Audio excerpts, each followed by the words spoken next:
سلمان اکرم رائے صاحب یہ بتائیں کہ یہ جو ابھی شوکت یوسف زئی صاحب کہہ رہے تھے کہ صوبہ خیبر پختونخوا کے جو گورنر صاحب ہیں انہوں نے جو آج پریس کانفرنس کیا ہے تو اس کے بعد تو ان کی اور چیف منسٹر کے پی کے کی جو نگران حیثیت ہے اس پہ بڑے سوالات کھڑے ہو گئے ہیں. آپ نے ایک آرٹیکل لکھا ہے دی نیوز میں کچھ دن پہلے, تو اس میں آپ نے یہی مسئلہ اٹھایا کہ اگر 90 دن میں ان دونوں صوبوں میں الیکشن نہیں ہوتے تو پھر جو ہے آئین جو ہے وہ اس کی خلاف ورزی تصور ہوگی. تو اب تو ایسا لگ رہا ہے کہ یہ 90 دن میں الیکشن نہیں ہوگا, اور آج گورنر کے پی کے نے جو باتیں کی ہیں تو ایسا لگ رہا ہے کہ پنجاب اور کے پی کے میں اب الیکشن جو ہے وہ 90 دن میں نہیں ہوگا.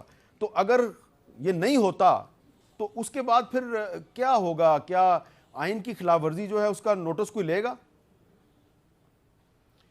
دیکھیں یہ بات تو ہم بہت دنوں سے سن رہے ہیں اور اسی لیے میں نے وہ مقالہ لکھا بھی. تو پچھلے 2 ہفتوں سے یہ بات ہو رہی ہے کہ بھول جائیں الیکشن نہیں ہوں گے, یہ طے ہو چکا, اپریل میں کوئی الیکشن نہیں ہے.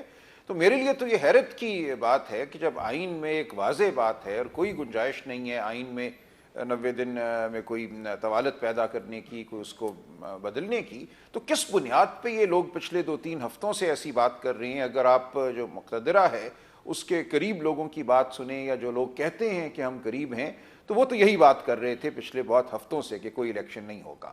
تو سوال میں اب یہی اٹھاتا ہوں کہ یہ تو کوئی طریقہ نہیں ہے, آئین میں کوئی گنجائش نہیں ہے. اب ماسوائے اس کے کہ عدالت کے پاس جایا جائے اور عدالت کہے کہ ہاں یہ ایسی صورتحال ہے کہ اس میں الیکشن نہیں ہو سکتے. اب وہ کون سی صورتحال ہوگی؟ دیکھیں ماضی میں ہوا, بے نظیر بھٹو صاحبہ کی جب شہادت ہوئی اس وقت الیکشن کی ڈیٹ کو بدلا گیا تھا. اس طرح کے آپ کو ایک آدھ واقعات اور مل جائیں گے, ایک آدھ واقعہ. لیکن آج اور جو الیکشن کی اب ڈیٹ ہے اپریل کے وسط میں, اس دوران کون سے واقعات رونما ہونے کا یقین ہے ان لوگوں کو جس کی بنیاد پہ یہ کہہ رہے ہیں کہ الیکشن ہرگز اپریل میں نہیں ہوگا؟ تو میں نے وہ سوال اٹھا دیا, اور سوال اس لیے اٹھایا کہ ہماری ایک تاریخ ہے, ہماری تاریخ ہے آئین کے ساتھ کھلواڑ کرنے کی اور یہ سمجھنے کی کہ ہم جو کریں گے عدالتیں اس کو مان لیں گی. میرا اپنا اب یہ نظریہ بلکہ اب یقین ہے کہ ایسا نہیں ہوگا, یہ اتنا آسان نہیں ہوگا. جس طرح یہ سمجھ رہے ہیں کہ آج کی عدالت شاید 1954 کی عدالت ہے جس نے مولوی تمیز الدین کے ساتھ جو کیا سو کیا, آج شاید ایسا نہ ہو. وقت گزر گیا ہے, میڈیا ہے, سوشل میڈیا ہے, ہم گفتگو کرتے ہیں, ہم آواز اٹھاتے ہیں, اس طرح کی زبان بندی اب ممکن نہیں ہے. لہٰذا میں یہ سمجھتا ہوں کہ آئین جو ہے اس پہ عمل ہی ہماری فلاح اور بقا کا ضامن ہے.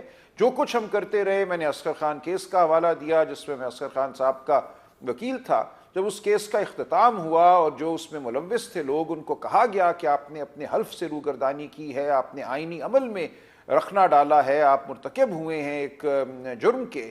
تو عدالت میں فیصلہ ہونے کے بعد ان میں سے ایک صاحب نے مجھے کہا میں 100 بار پھر یہی کروں گا. میری نظر میں اگر کوئی شخص جو ہے وہ نیشنل سیکیورٹی تھریٹ ہے یا ملک کا وزیر اعظم بننے کے قابل نہیں ہے, تو وہ خاتون ہو یا مرد ہو, میں اس کو نہیں بننے دوں گا. تو یہ جو ایک روش ہے, جو ایک ذہن میں ایک نظریہ ہے کہ میں جانتا ہوں کہ ملک کے مفاد میں کیا ہے, میرا حلف, میرا آئین کوئی وقت نہیں رکھتے, یہ انتہائی خطرناک روش ہے. اچھا, میں یہ دیکھ رہا ہوں کہ عدالتیں اس کو برداشت نہیں کریں گی.